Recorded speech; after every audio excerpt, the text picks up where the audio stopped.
مسلمانوں، یہ اللہ اور اس کے رسول کی طرف سے دستبرداری کا اعلان ہے ان تمام مشرکین کے خلاف جن سے تم نے معاہدہ کیا ہوا ہے۔ لہذا اے مشرکو، تمہیں 4 مہینے تک اجازت ہے کہ تم عرب کی سرزمین میں آزادی سے گھومو پھرو، اور یہ بات جان رکھو کہ تم اللہ کو عاجز نہیں کر سکتے، اور یہ بات بھی کہ اللہ اب کافروں کو رسوا کرنے والا ہے۔ اور حج اکبر کے دن اللہ اور اس کے رسول کی طرف سے تمام انسانوں کے لیے یہ اعلان کیا جاتا ہے کہ اللہ بھی مشرکین سے دستبردار ہو چکا ہے اور اس کا رسول بھی۔ اب اے مشرکو، اگر تم توبہ کر لو تو یہ تمہارے حق میں بہت بہتر ہوگا، اور اگر تم نے اب بھی منہ موڑے رکھا تو یاد رکھو کہ تم اللہ کو عاجز نہیں کر سکتے، اور تمام کافروں کو ایک دکھ دینے والے عذاب کی خوشخبری سنا دو۔ البتہ مسلمانوں، جن مشرکین سے تم نے معاہدہ کیا پھر ان لوگوں نے تمہارے ساتھ عہد میں کوئی کوتاہی نہیں کی اور تمہارے خلاف کسی کی مدد بھی نہیں کی، تو ان کے ساتھ کیے ہوئے معاہدے کی مدت کو پورا کرو، بے شک اللہ احتیاط کرنے والوں کو پسند فرماتا ہے۔ چنانچہ جب حرمت والے مہینے گزر جائیں تو ان مشرکوں کو جنہوں نے تمہارے ساتھ بدعہدی کی تھی جہاں بھی پاؤ قتل کر ڈالو، اور انہیں پکڑو، انہیں گھیرو، اور انہیں پکڑنے کے لیے ہر گھات کی جگہ تاک لگا کر بیٹھو۔ ہاں، اگر وہ توبہ کر لیں اور نماز قائم کریں اور زکوٰۃ ادا کریں تو ان کا راستہ چھوڑ دو، یقیناً اللہ بہت بخشنے والا بڑا مہربان ہے۔ اور اگر مشرکین میں سے کوئی تم سے پناہ مانگے تو اس سے اس وقت تک پناہ دو جب تک وہ اللہ کا کلام سن لے، پھر اس سے اس کی امن کی جگہ پہنچا دو، یہ اس لیے کہ یہ ایسے لوگ ہیں جنہیں علم نہیں ہے۔ ان مشرکین سے اللہ اور اس کے رسول کے ساتھ کوئی معاہدہ کیسے باقی رہ سکتا ہے؟ البتہ جن لوگوں سے تم نے مسجد حرام کے قریب معاہدہ کیا ہے، جب تک وہ تمہارے ساتھ سیدھے رہیں تم بھی ان کے ساتھ سیدھے رہو، بے شک اللہ متقی لوگوں کو پسند فرماتا ہے۔ لیکن دوسرے مشرکین کے ساتھ کیسے معاہدہ برقرار رہ سکتا ہے جبکہ ان کا حال یہ ہے کہ اگر وہ کبھی تم پر غالب آ جائیں تو تمہارے معاملے میں کسی رشتہ داری کا خیال نہ کریں اور نہ کسی معاہدے کا۔ یہ تمہیں اپنی زبانی باتوں سے راضی کرنا چاہتے ہیں، حالانکہ ان کے دل انکار کرتے ہیں اور ان میں سے اکثر لوگ نافرمان ہیں۔ انہوں نے اللہ کی آیتوں کے بدلے دنیا کی تھوڑی سی قیمت لے لینا پسند کر لیا ہے، اور اس کے نتیجے میں لوگوں کو اللہ کے راستے سے روکا ہے۔ واقعہ یہ ہے کہ ان کے کرتوت بہت برے ہیں۔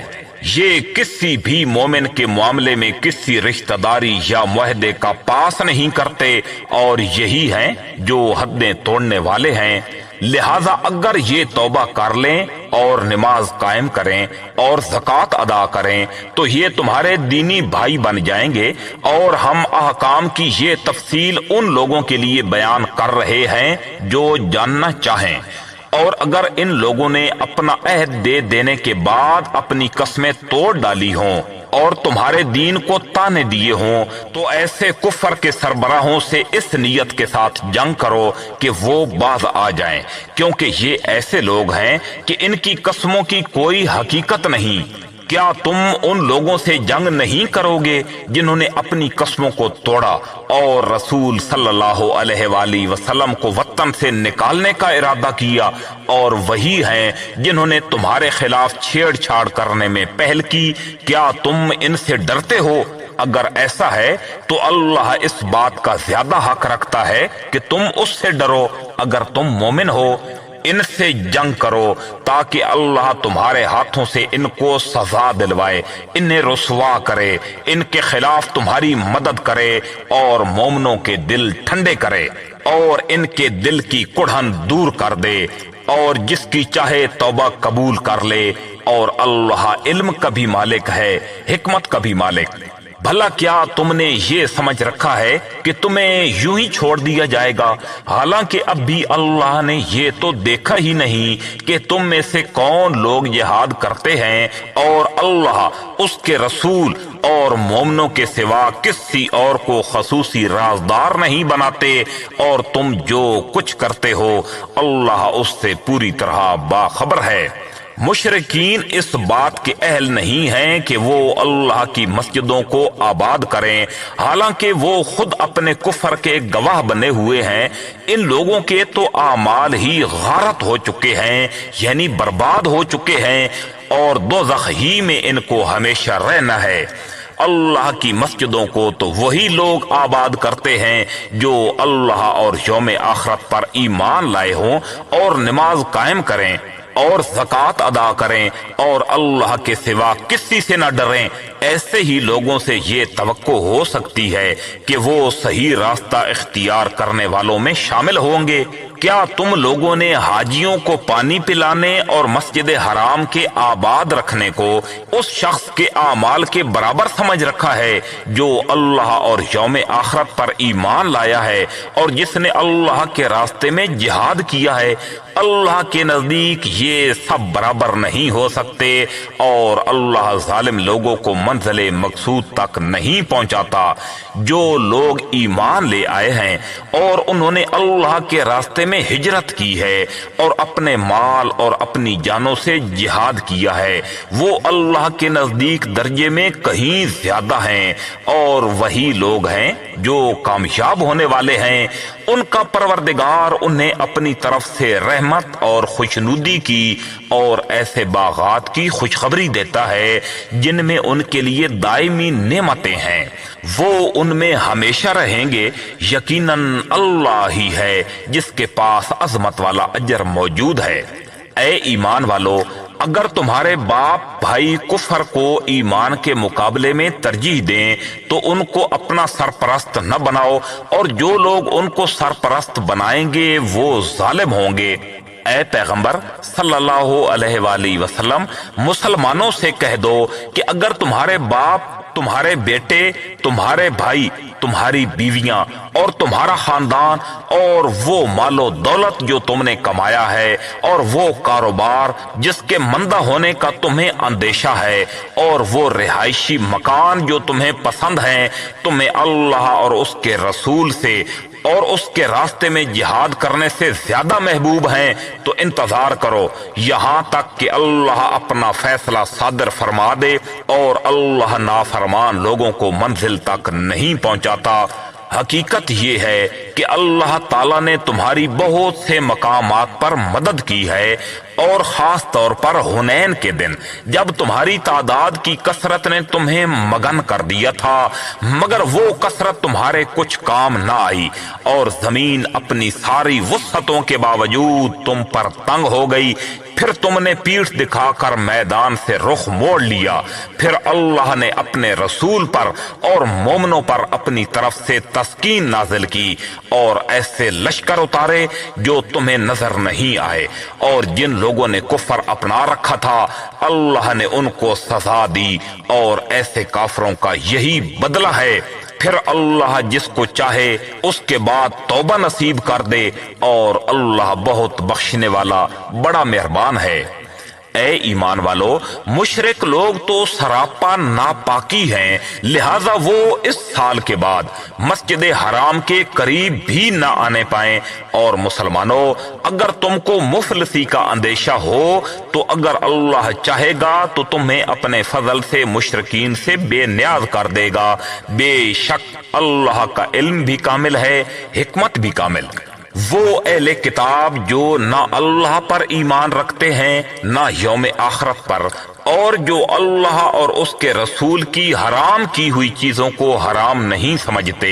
اور نہ دین حق کو اپنا دین مانتے ہیں، ان سے جنگ کرو یہاں تک کہ وہ خوار ہو کر اپنے ہاتھ سے جزیہ ادا کریں۔ یہودی تو یہ کہتے ہیں کہ عزیر علیہ السلام اللہ کے بیٹے ہیں، اور نصرانی یہ کہتے ہیں کہ مسیح اللہ کے بیٹے ہیں۔ یہ سب ان کے منہ کی بنائی ہوئی باتیں ہیں، یہ ان لوگوں کی سی باتیں کر رہے ہیں جو ان سے پہلے کافر ہو چکے ہیں۔ اللہ کی مار ہو ان پر، یہ کہاں اوندھے بہ کے جا رہے ہیں۔ انہوں نے اللہ کے بجائے اپنے احبار یعنی یہودی علماء اور راہبوں یعنی عیسائی درویشوں کو خدا بنا لیا ہے، حالانکہ ان کو ایک خدا کے سوا کسی کی عبادت کرنے کا حکم نہیں دیا گیا تھا۔ اس کے سوا کوئی خدا نہیں، وہ ان کی مشرکانہ باتوں سے بالکل پاک ہے۔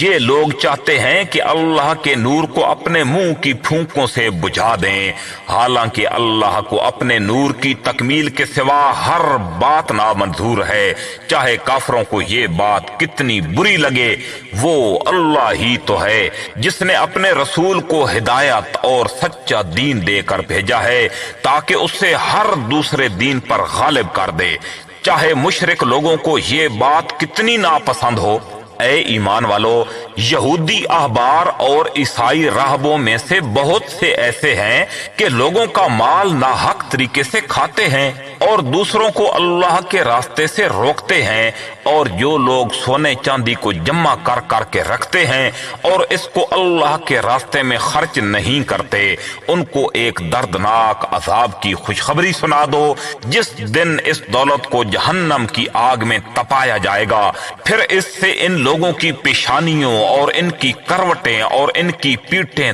داغی جائیں گی، اور کہا جائے گا کہ یہ ہے وہ خزانہ جو تم نے اپنے لیے جمع کیا تھا، اب چکھو اس خزانے کا مزہ جو تم جوڑ جوڑ کر رکھا کرتے تھے۔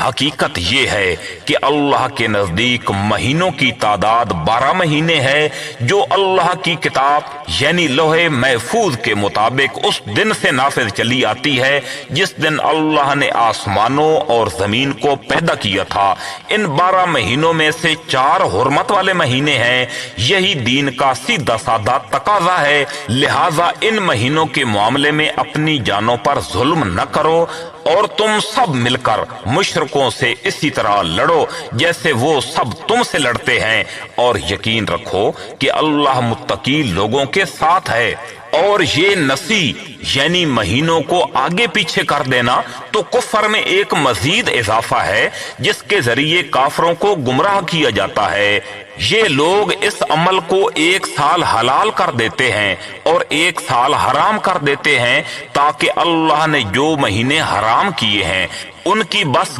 گنتی پوری کر لیں، اور اس طرح جو بات اللہ نے حرام قرار دی تھی اسے حلال سمجھ لیں۔ ان کی بدعملی ان کی نگاہ میں خوشنما بنا دی گئی ہے، اور اللہ ایسے کافر لوگوں کو ہدایت تک نہیں پہنچاتا۔ اے لوگو جو ایمان لائے ہو، تمہیں کیا ہو گیا ہے کہ جب تم سے کہا گیا ہے کہ اللہ کے راستے میں جہاد کے لیے کوچ کرو تو تم بوجھ بن کر زمین سے لگ گئے؟ کیا تم آخرت کے مقابلے میں دنیاوی زندگی پر راضی ہو چکے ہو؟ اگر ایسا ہے تو یاد رکھو کہ دنیاوی زندگی کا مزہ آخرت کے مقابلے میں کچھ نہیں، بہت تھوڑا۔ اگر تم کوچ نہیں کرو گے تو اللہ تمہیں دردناک سزا دے گا، اور تمہاری جگہ کوئی اور قوم لے آئے گا، اور تم اس سے کچھ بھی نقصان نہیں پہنچا سکو گے، اور اللہ ہر چیز پر پوری قدرت رکھتا ہے۔ اور اگر تم ان کی یعنی نبی کریم صلی اللہ علیہ وآلہ وسلم کی مدد نہیں کرو گے تو ان کا کچھ نقصان نہیں، کیونکہ اللہ ان کی مدد اس وقت کر چکا ہے جب ان کو کافر لوگوں نے ایسے وقت مکہ سے نکالا تھا جب وہ 2 آدمیوں میں سے دوسرے تھے، جب وہ دونوں غار میں تھے، جب وہ اپنے ساتھی سے کہہ رہے تھے کہ غم نہ کرو، اللہ ہمارے ساتھ ہے، چنانچہ اللہ نے ان پر اپنی طرف سے تسکین نازل فرمائی اور ان کے لیے ایسے لشکروں سے مدد کی جو تمہیں نظر نہیں آئے، اور کافر لوگوں کا بول نیچا کر دکھایا، اور بول تو اللہ ہی کا بالا ہے، اور اللہ اقتدار کا بھی مالک ہے، حکمت کا بھی مالک۔ جہاد کے لیے نکل کھڑے ہو، چاہے تم ہلکے ہو یا بوجھل، اور اپنے جان و مال سے اللہ کے راستے میں جہاد کرو۔ اگر تم سمجھ رکھتے ہو تو یہی تمہارے حق میں بہتر ہے۔ اگر دنیا کا سامان کہیں قریب ملنے والا ہوتا اور سفر درمیانی قسم کا ہوتا تو یہ منافق لوگ ضرور تمہارے پیچھے ہو لیتے، لیکن یہ کٹھن فاصلہ ان کے لیے بہت دور پڑ گیا، اور اب یہ اللہ کی قسمیں کھائیں گے کہ اگر ہم میں استطاعت ہوتی تو ہم ضرور آپ کے ساتھ نکل جاتے۔ یہ لوگ اپنی جانوں کو ہلاک کر رہے ہیں اور اللہ خوب جانتا ہے کہ یہ جھوٹے ہیں۔ اے پیغمبر صلی اللہ علیہ وآلہ وسلم، اللہ نے تمہیں معاف کر دیا ہے، مگر تم نے ان کو جہاد میں شریک نہ ہونے کی اجازت اس سے پہلے ہی کیوں دے دی کہ تم پر یہ بات کھل جاتی کہ کون ہیں جنہوں نے سچ بولا ہے، اور تم جھوٹوں کو بھی اچھی طرح جان لیتے۔ جو لوگ اللہ اور یوم آخرت پر ایمان رکھتے ہیں وہ اپنے مال و جان سے جہاد نہ کرنے کے لیے تم سے اجازت نہیں مانگتے، اور اللہ متقی لوگوں کو خوب جانتا ہے۔ تم سے اجازت تو وہ لوگ مانگتے ہیں جو اللہ اور یوم آخرت پر ایمان نہیں رکھتے اور ان کے دل شک میں پڑے ہوئے ہیں، اور وہ اپنے شک کی وجہ سے ڈاواڈول ہیں۔ اگر ان کا ارادہ نکلنے کا ہوتا تو اس کے لیے انہوں نے کچھ نہ کچھ تیاری کی ہوتی، لیکن اللہ نے ان کا اٹھنا پسند ہی نہیں کیا، اس لیے انہیں سست پڑا رہنے دیا اور کہہ دیا کہ جو اپاہج ہونے کی وجہ سے بیٹھے ہیں ان کے ساتھ تم بھی بیٹھے رہو۔ اگر یہ لوگ تمہارے ساتھ نکل کھڑے ہوتے تو سوائے فساد پھیلانے کے تمہارے درمیان کوئی اور اضافہ نہ کرتے، اور تمہارے لیے فتنہ پیدا کرنے کی کوشش میں تمہاری صفوں کے درمیان دوڑے دوڑے پھرتے، اور خود تمہارے درمیان ایسے لوگ موجود ہیں جو ان کے مطلب کی باتیں خوب سنتے ہیں، اور اللہ ان ظالموں کو اچھی طرح جانتا ہے۔ ان لوگوں نے اس سے پہلے بھی فتنہ پیدا کرنے کی کوشش کی ہے، اور یہ تمہیں نقصان پہنچانے کے لیے معاملات کی الٹ پھیر کرتے رہے ہیں، یہاں تک کہ حق آ گیا، اللہ کا حکم غالب ہوا اور یہ کڑتے رہ گئے۔ اور انہی میں وہ صاحب بھی ہیں جو کہتے ہیں کہ مجھے اجازت دے دیجئے اور مجھے فتنے میں نہ ڈالیے۔ ارے فتنے ہی میں تو یہ خود پڑے ہوئے ہیں، اور یقین رکھو کہ جہنم سارے کافروں کو گھیرے میں لینے والی ہے۔ اگر تمہیں کوئی بھلائی مل جائے تو انہیں دکھ ہوتا ہے، اور اگر تم پر کوئی مصیبت آ پڑے تو کہتے ہیں کہ ہم نے تو پہلے ہی اپنا بچاؤ کر لیا تھا، اور یہ کہہ کر بڑے خوش خوش واپس جاتے ہیں۔ کہہ دو کہ اللہ نے ہمارے مقدر میں جو تکلیف لکھ دی ہے ہمیں اس کے سوا کوئی اور تکلیف ہرگز نہیں پہنچ سکتی، وہ ہمارا رکھوالا ہے، اور اللہ ہی پر مومنوں کو بھروسہ رکھنا چاہیے۔ کہہ دو کہ تم ہمارے لیے جس چیز کے منتظر ہو وہ اس کے سوا اور کیا ہے کہ آخرکار دو بھلائیوں میں سے ایک نہ ایک بھلائی ہمیں ملے، اور ہمیں تمہارے بارے میں انتظار اس کا ہے کہ اللہ تمہیں اپنی طرف سے یا ہمارے ہاتھوں سزا دے۔ بس اب انتظار کرو، ہم بھی تمہارے ساتھ انتظار کر رہے ہیں، کیونکہ تم اپنا مال چاہے خوشی خوشی چندے میں دو یا بد دلی سے، وہ تم سے ہرگز قبول نہیں کیا جائے گا۔ تم ایسے لوگ ہو جو مسلسل نافرمانی کرتے رہے ہو، اور ان کے چندے قبول کیے جانے میں رکاوٹ کی کوئی اور وجہ اس کے سوا نہیں ہے کہ انہوں نے اللہ اور اس کے رسول کے ساتھ کفر کا معاملہ کیا ہے، اور یہ نماز میں آتے ہیں تو قسم ساتے ہوئے آتے ہیں، اور کسی نیکی میں خرچ کرتے ہیں تو برا مانتے ہوئے خرچ کرتے ہیں۔ تمہیں ان کے مال اور اولاد کی کثرت سے تعجب نہیں ہونا چاہیے، اللہ تو یہ چاہتا ہے کہ انہی چیزوں سے ان کو دنیاوی زندگی میں عذاب دے اور ان کی جان بھی کفر ہی کی حالت میں نکلے۔ یہ اللہ کی قسمیں کھا کر کہتے ہیں کہ وہ تم میں سے ہیں، حالانکہ وہ تم میں سے نہیں ہیں، بلکہ وہ ڈرپوک لوگ ہیں۔ اگر ان کو کوئی پناہ گاہ مل جاتی یا کسی قسم کے غار مل جاتے یا گھس بیٹھنے کی کوئی اور جگہ تو یہ بے لگام بھاگ کر ادھر ہی کا رخ کر لیتے۔ اور انہی منافقین میں سے وہ بھی ہیں جو صدقات کی تقسیم کے بارے میں آپ کو طعنے دیتے ہیں، چنانچہ اگر انہیں صدقات میں سے ان کی مرضی کے مطابق دے دیا جائے تو راضی ہو جاتے ہیں، اور اگر ان میں سے انہیں نہ دیا جائے تو ذرا سی دیر میں ناراض ہو جاتے ہیں۔ جو کچھ بھی انہیں اللہ اور اس کے رسول نے دے دیا تھا، کیا اچھا ہوتا کہ یہ اس پر راضی رہتے اور یہ کہتے کہ اللہ ہمارے لیے کافی ہے، آئندہ اللہ اپنے فضل سے ہمیں نوازے گا، اور اس کا رسول بھی، ہم تو اللہ ہی سے لو لگائے ہوئے ہیں۔ صدقات تو دراصل حق ہے فقیروں کا، مسکینوں کا، اور ان اہلکاروں کا جو صدقات کی وصولی پر مقرر ہوتے ہیں، اور ان کا جن کی دلداری مقصود ہے، نیز انہیں غلاموں کو آزاد کرنے میں اور قرض داروں کے قرضے ادا کرنے میں اور اللہ کے راستے میں اور مسافروں کی مدد میں خرچ کیا جائے۔ یہ ایک فریضہ ہے اللہ کی طرف سے، اور اللہ علم کا بھی مالک ہے، حکمت کا بھی مالک۔ اور انہی منافقین میں وہ لوگ بھی ہیں جو نبی صلی اللہ علیہ وآلہ وسلم کو دکھ پہنچاتے ہیں، اور ان کے بارے میں یہ کہتے ہیں کہ وہ تو سراپا کان ہیں، یعنی معاذ اللہ کچے کانوں والے ہیں۔ کہہ دو کہ وہ کان ہیں اس چیز کے لیے جو تمہارے لیے بھلائی ہے، وہ اللہ پر ایمان رکھتے ہیں اور مومنوں کی بات کا یقین کرتے ہیں، اور تم میں سے جو ظاہری طور پر ایمان لے آئے ہیں ان کے لیے وہ رحمت کا معاملہ کرنے والے ہیں، اور جو لوگ اللہ اور اس کے رسول کو دکھ پہنچاتے ہیں ان کے لیے دکھ دینے والا عذاب تیار ہے۔ مسلمانوں، یہ لوگ تمہارے سامنے اللہ کی قسمیں اس لیے کھاتے ہیں تاکہ تمہیں راضی کریں، حالانکہ اگر یہ واقعی مومن ہوں تو اللہ اور اس کے رسول اس بات کے زیادہ مستحق ہیں کہ یہ ان کو راضی کریں۔ کیا انہیں یہ معلوم نہیں کہ جو شخص اللہ اور اس کے رسول سے ٹکر لے تو یہ بات طے ہے کہ اس کے لیے دوزخ کی آگ ہے جس میں وہ ہمیشہ رہے گا، یہ بڑی بھاری رسوائی ہے۔ منافق لوگ اس بات سے ڈرتے ہیں کہ مسلمانوں پر کہیں کوئی ایسی صورت نازل نہ کر دی جائے جو انہیں ان منافقین کے دلوں کی باتیں بتلا دے۔ کہہ دو کہ اچھا تم مذاق اڑاتے ہو، اللہ وہ بات ظاہر کرنے والا ہے جس سے تم ڈرتے تھے۔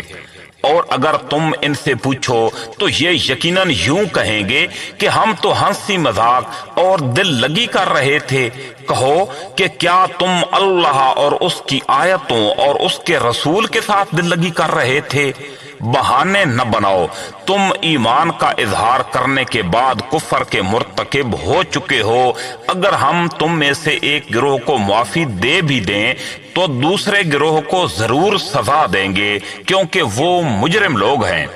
منافق مرد اور منافق عورتیں سب ایک ہی طرح کے ہیں، وہ برائی کی تلقین کرتے ہیں اور بھلائی سے روکتے ہیں اور اپنے ہاتھوں کو بند رکھتے ہیں۔ انہوں نے اللہ کو بھلا دیا ہے تو اللہ نے بھی ان کو بھلا دیا، بلا شبہ یہ منافق بڑے نافرمان ہیں۔ اللہ نے منافق مردوں، منافق عورتوں اور تمام کافروں سے دوزخ کی آگ کا عہد کر رکھا ہے جس میں وہ ہمیشہ رہیں گے، وہی ان کو راس آئے گی۔ اللہ نے ان پر پھٹکار ڈال دی ہے اور ان کے لیے اٹل عذاب ہے۔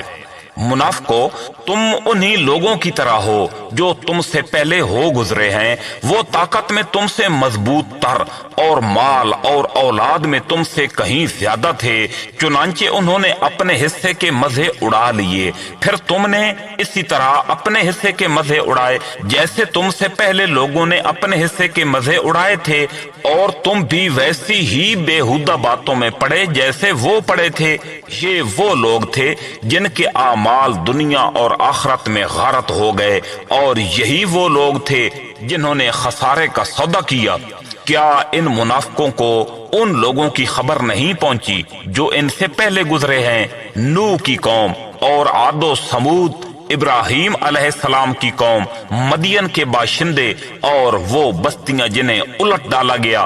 ان سب کے پاس ان کے رسول روشن دلائل لے کر آئے تھے، پھر اللہ ایسا نہیں تھا کہ ان پر ظلم کرتا، لیکن یہ خود اپنی جانوں پر ظلم ڈھاتے رہے۔ اور مومن مرد اور مومن عورتیں آپس میں ایک دوسرے کے مددگار ہیں۔ وہ نیکی کی تلقین کرتے ہیں اور برائی سے روکتے ہیں اور نماز قائم کرتے ہیں اور زکوٰۃ ادا کرتے ہیں اور اللہ اور اس کے رسول صلی اللہ علیہ وآلہ وسلم کی فرما برداری کرتے ہیں۔ یہ ایسے لوگ ہیں جن کو اللہ اپنی رحمت سے نوازے گا۔ یقیناً اللہ اقتدار کا بھی مالک ہے، حکمت کا بھی مالک۔ اللہ نے مومن مردوں اور مومن عورتوں سے وعدہ کیا ہے ان باغات کا جن کے نیچے نہریں بہتی ہوں گی، جن میں وہ ہمیشہ رہیں گے، اور ان پاکیزہ مکانات کا جو سدا بہار باغات میں ہوں گے۔ اور اللہ کی طرف سے خوشنودی تو سب سے بڑی چیز ہے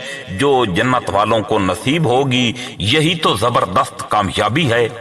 اے نبی، کافروں اور منافقوں سے جہاد کرو اور ان پر سختی کرو، ان کا ٹھکانہ جہنم ہے اور وہ بہت برا ٹھکانہ ہے۔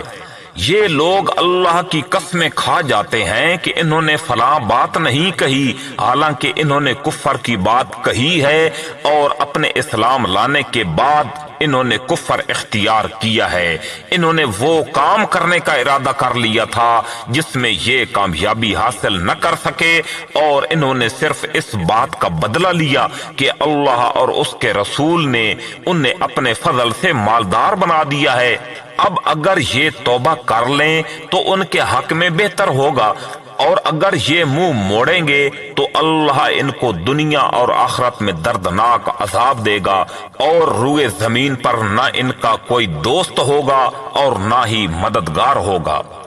اور انہی میں وہ لوگ بھی ہیں جنہوں نے اللہ سے یہ عہد کیا تھا کہ اگر وہ اپنے فضل سے ہمیں نوازے گا تو ہم ضرور صدقہ کریں گے اور یقیناً نیک لوگوں میں شامل ہو جائیں گے۔ لیکن جب اللہ نے ان کو اپنے فضل سے نوازا تو اس میں بخل کرنے لگے اور منہ موڑ کر چل دیے۔ نتیجہ یہ کہ اللہ نے سزا کے طور پر نفاق ان کے دلوں میں اس دن تک کے لیے جما دیا ہے جس دن وہ اللہ سے جا کر ملیں گے، کیونکہ انہوں نے اللہ سے جو وعدہ کیا تھا اس کی خلاف ورزی کی، اور کیونکہ وہ جھوٹ بولا کرتے تھے۔ کیا انہیں یہ پتہ نہیں تھا کہ اللہ ان کی تمام پوشیدہ باتوں اور سرگوشیوں کو جانتا ہے، اور یہ کہ اس کو غیب کی ساری باتوں کا پورا پورا علم ہے؟ یہ منافق وہی ہیں جو خوشی سے صدقہ کرنے والے مومنوں کو بھی تانے دیتے ہیں، اور ان لوگوں کو بھی جنہیں اپنی محنت کی آمدنی کے سوا کچھ میسر نہیں ہے، اس لیے وہ ان کا مذاق اڑاتے ہیں۔ اللہ ان کا مذاق اڑاتا ہے اور ان کے لیے دردناک عذاب تیار ہے۔ اے نبی صلی اللہ علیہ وآلہ وسلم، تم ان کے لیے استغفار کرو یا نہ کرو، اگر تم ان کے لیے 70 مرتبہ استغفار کرو گے تب بھی اللہ انہیں معاف نہیں کرے گا۔ یہ اس لیے کہ انہوں نے اللہ اور اس کے رسول کے ساتھ کفر کا رویہ اپنایا ہے، اور اللہ نافرمان لوگوں کو ہدایت تک نہیں پہنچاتا۔ جن لوگوں کو غزوہ تبوک سے پیچھے رہنے دیا گیا تھا وہ رسول اللہ صلی اللہ علیہ وآلہ وسلم کے جانے کے بعد اپنے گھروں میں بیٹھے رہنے سے بڑے خوش ہوئے، اور ان کو یہ بات ناگوار تھی کہ وہ اللہ کے راستے میں اپنے جان و مال سے جہاد کریں، اور انہوں نے کہا تھا کہ اس گرمی میں نہ نکلو، کہو کہ جہنم کی آگ گرمی میں کہیں زیادہ ہے، کاش ان کو سمجھ ہوتی۔ اب یہ لوگ دنیا میں تھوڑا بہت ہنس لیں اور پھر آخرت میں خوب روتے رہیں، کیونکہ جو کچھ کمائی یہ کرتے رہے ہیں اس کا یہی بدلہ ہے۔ اے پیغمبر صلی اللہ علیہ وآلہ وسلم، اس کے بعد اگر اللہ تمہیں ان میں سے کسی گروہ کے پاس واپس لے آئے اور یہ کسی اور جہاد میں نکلنے کے لیے تم سے اجازت مانگیں تو ان سے کہہ دینا کہ اب تم میرے ساتھ کبھی نہیں چل سکو گے اور میرے ساتھ مل کر کسی دشمن سے کبھی نہیں لڑ سکو گے۔ تم نے پہلی بار بیٹھے رہنے کو پسند کیا تھا، لہٰذا اب بھی انہی کے ساتھ بیٹھے رہو جن کو کسی معذوری کی وجہ سے پیچھے رہنا ہے، اور اے پیغمبر ان منافقین میں سے جو کوئی مر جائے تو تم اس پر کبھی نماز جنازہ مت پڑھانا اور نہ اس کی قبر پہ کھڑے ہونا۔ یقین جانو یہ وہ لوگ ہیں جنہوں نے اللہ اور اس کے رسول کے ساتھ کفر کا رویہ اپنایا اور اس حالت میں مرے ہیں کہ وہ نافرمان تھے۔ اور تمہیں ان کے مال اور اولاد کی کثرت سے تعجب نہیں ہونا چاہیے، اللہ تو یہ چاہتا ہے کہ انہی چیزوں سے ان کو دنیا میں عذاب دے اور ان کی جان بھی کفر ہی کی حالت میں نکلے۔ اور جب کوئی صورت یہ حکم لے کر نازل ہوتی ہے کہ اللہ پر ایمان لاؤ اور اس کے رسول کی رفاقت میں جہاد کرو، تو ان منافقوں میں سے وہ لوگ جو صاحب استطاعت ہیں تم سے اجازت مانگتے ہیں اور کہتے ہیں کہ ہمیں بھی ان لوگوں میں شامل ہونے دیجئے جو گھروں میں بیٹھے رہیں گے۔ یہ اس بات سے خوش ہیں کہ پیچھے رہنے والی عورتوں میں شامل ہو جائیں، اور ان کے دلوں پر مہر لگا دی گئی ہے، چنانچہ وہ نہیں سمجھتے کہ وہ کیا کر رہے ہیں۔ لیکن رسول صلی اللہ علیہ وآلہ وسلم اور جو لوگ ان کے ساتھ ایمان لائے ہیں، اور یہی لوگ ہیں جو فلاح پانے والے ہیں، اللہ نے ان کے لیے وہ باغات تیار کر رکھے ہیں جن کے نیچے نہریں بہتی ہیں، جن میں وہ ہمیشہ رہیں گے، اور یہ بڑی زبردست کامیابی ہے۔ اور دیہاتیوں میں سے بھی بہانے باز لوگ آئے کہ ان کو جہاد سے چھٹی دی جائے، اور اس طرح جن لوگوں نے اللہ اور اس کے رسول سے جھوٹ بولا تھا وہ سب بیٹھے رہے۔ ان میں سے جنہوں نے کفر مستقل طور پر اپنا لیا ہے ان کو دردناک عذاب ہوگا۔ کمزور لوگوں پر جہاد میں نہ جانے کا کوئی گناہ نہیں، نہ بیماروں پر اور نہ ان لوگوں پر جن کے پاس خرچ کرنے کو کچھ نہیں ہے، جبکہ وہ اللہ اور اس کے رسول کے لیے مخلص ہوں۔ نیک لوگوں پر کوئی الزام نہیں، اور اللہ بہت بخشنے والا بڑا مہربان ہے۔ اور نہ ان لوگوں پر کوئی گناہ ہے جن کا حال یہ ہے کہ وہ تمہارے پاس اس غرض سے آئے کہ تم انہیں کوئی سواری مہیا کر دو، اور تم نے کہا کہ میرے پاس تو کوئی ایسی چیز نہیں ہے جس پر میں تمہیں سوار کر سکوں، تو وہ اس حالت میں واپس گئے کہ ان کی آنکھیں اس غم میں آنسوؤں سے بہہ رہی تھیں اور ان کے پاس خرچ کرنے کو کچھ نہیں ہے۔ الزام تو ان لوگوں پر ہے جو مالدار ہونے کے باوجود تم سے اجازت مانگتے ہیں، وہ اس بات پر خوش ہیں کہ وہ پیچھے رہنے والی عورتوں میں شامل ہو گئے، اور اللہ نے ان کے دلوں پر مہر لگا دی ہے، اس لیے انہیں حقیقت کا علم نہیں ہے۔ مسلمانوں، جب تم لوگ تبوک سے واپس ان منافقوں کے پاس جاؤ گے تو یہ تمہارے سامنے طرح طرح کے عذر بیان کریں گے۔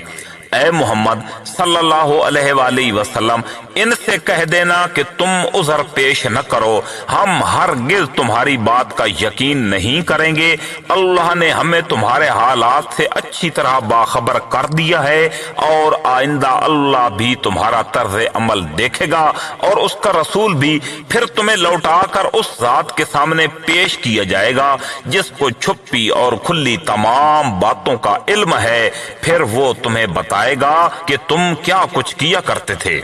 جب تم ان کے پاس واپس جاؤ گے تو یہ لوگ تمہارے سامنے اللہ کی قسمیں کھائیں گے تاکہ تم ان سے درگزر کرو، لہذا تم بھی ان سے درگزر کر لینا۔ یقین جانو یہ سراپا گندگی ہیں، اور جو کمائی یہ کرتے رہے ہیں اس کے نتیجے میں ان کا ٹھکانہ جہنم ہے۔ یہ تمہارے سامنے اس لیے قسمیں کھائیں گے تاکہ تم ان سے راضی ہو جاؤ، حالانکہ اگر تم ان سے راضی ہو بھی گئے تو اللہ ایسے نافرمان لوگوں سے راضی نہیں ہوتا۔ جو دیہاتی منافق ہیں وہ کفر اور منافقت میں زیادہ سخت ہیں اور دوسروں سے زیادہ اسی لائق ہیں کہ اس دین کے احکام سے ناواقف رہیں جو اللہ نے اپنے رسول پر اتارا ہے، اور اللہ علم کا بھی مالک ہے، حکمت کا بھی مالک۔ انہی دیہاتیوں میں وہ بھی ہیں جو اللہ کے نام پر خرچ کرتے ہوئے مال کو ایک تاوان سمجھتے ہیں اور اس انتظار میں رہتے ہیں کہ تم مسلمانوں پر مصیبتوں کے چکر آ پڑیں، حالانکہ حقیقت یہ ہے کہ بدترین مصیبت کا چکر تو خود ان پر پڑا ہوا ہے، اور اللہ ہر بات سنتا، سب کچھ جانتا ہے۔ اور انہی دیہاتیوں میں وہ بھی ہیں جو اللہ اور یوم آخرت پر ایمان رکھتے ہیں اور جو کچھ اللہ کے نام پر خرچ کرتے ہیں اس کو اللہ کے پاس قرب کے درجے حاصل کرنے اور رسول صلی اللہ علیہ وآلہ وسلم کی دعائیں لینے کا ذریعہ سمجھتے ہیں۔ ہاں، یہ ان کے لیے یقیناً تقرب کا ذریعہ ہے۔ اللہ ان کو اپنی رحمت میں داخل فرمائے گا، بے شک اللہ بہت بخشنے والا بڑا مہربان ہے۔ اور مہاجرین اور انصار میں سے جو لوگ پہلے ایمان لائے اور جنہوں نے نیکی کے ساتھ ان کی پیروی کی، اللہ ان سب سے راضی ہو گیا اور وہ اس سے راضی ہیں، اور اللہ نے ان کے لیے ایسے باغات تیار کر رکھے ہیں جن کے نیچے نہریں بہتی ہیں، جن میں وہ ہمیشہ ہمیشہ رہیں گے۔ یہی بڑی زبردست کامیابی ہے۔ اور تمہارے ارد گرد جو دیہاتی ہیں ان میں بھی منافق لوگ موجود ہیں، اور مدینہ کے باشندوں میں بھی یہ لوگ منافقت میں اتنے ماہر ہو چکے ہیں کہ تم انہیں نہیں جانتے۔ انہیں ہم جانتے ہیں، ان کو ہم 2 مرتبہ سزا دیں گے، پھر ان کو ایک زبردست عذاب کی طرف دھکیل دیا جائے گا۔ اور کچھ لوگ وہ ہیں جنہوں نے اپنی کوتاہیوں کا اعتراف کر لیا ہے، انہوں نے ملے جلے عمل کیے ہیں، کچھ نیک کام اور کچھ برے کام۔ امید ہے کہ اللہ ان کی توبہ قبول فرما لے گا، یقیناً اللہ بہت بخشنے والا بڑا مہربان ہے۔ اے پیغمبر صلی اللہ علیہ وآلہ وسلم، ان لوگوں کے اعمال میں سے صدقہ وصول کر لو جس کے ذریعے تم انہیں پاک کر دو گے اور ان کے لیے باعث برکت بنو گے، اور ان کے لیے دعا کرو، یقیناً تمہاری دعا ان کے لیے سراپا تسکین ہے، اور اللہ ہر بات سنتا اور سب کچھ جانتا ہے۔ کیا ان کو یہ معلوم نہیں کہ اللہ ہی ہے جو اپنے بندوں کی توبہ بھی قبول کرتا ہے اور صدقات بھی قبول کرتا ہے، اور یہ کہ اللہ بہت معاف کرنے والا بڑا مہربان ہے۔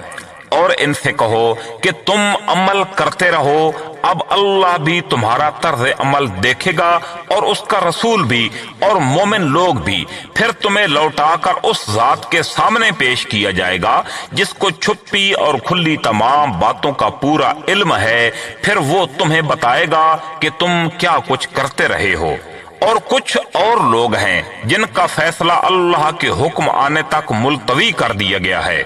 یا اللہ ان کو سزا دے گا یا معاف فرما دے گا، اور اللہ کامل علم والا بھی ہے، کامل حکمت والا بھی۔ اور کچھ وہ لوگ ہیں جنہوں نے ایک مسجد اس کام کے لیے بنائی ہے کہ مسلمانوں کو نقصان پہنچائیں، کافرانہ باتیں کریں، مومنوں میں پھوٹ ڈالیں، اور اس شخص کو ایک اڈا فراہم کریں جس کی پہلے سے اللہ اور اس کے رسول صلی اللہ علیہ وآلہ وسلم کے ساتھ جنگ ہے، اور یہ قسمیں ضرور کھا لیں گے کہ بھلائی کے سوا ہماری کوئی اور نیت نہیں ہے، لیکن اللہ اس بات کی گواہی دیتا ہے کہ وہ قطعی جھوٹے ہیں۔ اے پیغمبر صلی اللہ علیہ وآلہ وسلم، تم اس نام نہاد مسجد میں کبھی نماز کے لیے کھڑے مت ہونا، البتہ وہ مسجد جس کی بنیاد پہلے دن سے تقوی پر رکھی گئی تھی، وہ اس بات کی زیادہ حقدار ہے کہ تم اس میں کھڑے ہو۔ اس میں ایسے لوگ ہیں جو پاک صاف ہونے کو پسند کرتے ہیں، اور اللہ پاک صاف لوگوں کو پسند کرتا ہے۔ بھلا کیا وہ شخص بہتر ہے جس نے اپنی عمارت کی بنیاد اللہ کے خوف اور اس کی خوشنودی پر اٹھائی ہو، یا وہ شخص جس نے اپنی عمارت کی بنیاد ایک ڈھانگ کے کسی گرتے ہوئے کنارے پر رکھی ہو، پھر وہ اسے لے کر جہنم کی آگ میں جا گرے، اور اللہ ایسے ظالم لوگوں کو ہدایت تک نہیں پہنچاتا۔ جو عمارت ان لوگوں نے بنائی تھی وہ ان کے دلوں میں اس وقت تک برابر شک پیدا کرتی رہے گی جب تک ان کے دل ہی ٹکڑے ٹکڑے نہیں ہو جاتے، اور اللہ کامل علم والا بھی ہے، کامل حکمت والا بھی۔ واقعہ یہ ہے کہ اللہ نے مومنوں سے ان کی جانیں اور ان کے مال اس بات کے بدلے خرید لیے ہیں کہ جنت انہی کی ہے، وہ اللہ کے راستے میں جنگ کرتے ہیں جس کے نتیجے میں مارتے بھی ہیں اور مرتے بھی ہیں۔ یہ ایک سچا وعدہ ہے جس کی ذمہ داری اللہ نے تورات اور انجیل میں بھی لی ہے اور قرآن میں بھی۔ اور کون ہے جو اللہ سے زیادہ اپنے عہد کو پورا کرنے والا ہو؟ لہذا اپنے اس سودے پر خوشی مناؤ جو تم نے اللہ سے کر لیا ہے، اور یہی بڑی زبردست کامیابی ہے۔ جنہوں نے یہ کامیاب سودا کیا ہے وہ کون ہیں؟ توبہ کرنے والے، اللہ کی بندگی کرنے والے، اس کی حمد کرنے والے، روزے رکھنے والے، رکوع میں جھکنے والے، سجدے کرنے والے، نیکی کی تلقین کرنے والے اور برائی سے روکنے والے، اور اللہ کی قائم کی ہوئی حدوں کی حفاظت کرنے والے۔ اے پیغمبر صلی اللہ علیہ وآلہ وسلم، ایسے مومنوں کو خوشخبری دے دو۔ یہ بات نہ تو نبی کو زیب دیتی ہے اور نہ دوسرے مومنوں کو کہ وہ مشرکین کے لیے مغفرت کی دعا کریں، چاہے وہ رشتہ دار ہی کیوں نہ ہوں، جبکہ ان پر یہ بات پوری طرح واضح ہو چکی ہے کہ وہ دوزخی لوگ ہیں۔ اور ابراہیم علیہ السلام نے اپنے باپ کے لیے جو مغفرت کی دعا مانگی تھی، اس کی وجہ اس کے سوا کچھ نہیں تھی کہ انہوں نے اپنے باپ سے ایک وعدہ کر لیا تھا۔ پھر جب ان پر یہ بات واضح ہو گئی کہ وہ اللہ کا دشمن ہے تو وہ اس سے دستبردار ہو گئے۔ حقیقت یہ ہے کہ ابراہیم علیہ السلام بڑی آہیں بھرنے والے بڑے بردبار تھے، اور اللہ ایسا نہیں ہے کہ کسی قوم کو ہدایت دینے کے بعد گمراہ کر دے جب تک اس نے ان پر یہ بات واضح نہ کر دی ہو کہ انہیں کن باتوں سے بچنا ہے۔ یقین رکھو کہ اللہ ہر چیز کو خوب جانتا ہے۔ یقیناً اللہ ہی ہے جس کے قبضے میں سارے آسمانوں اور زمین کی سلطنت ہے، وہ زندگی بھی دیتا ہے اور موت بھی، اور اللہ کے سوا تمہارا نہ کوئی رکھوالا ہے نہ مددگار۔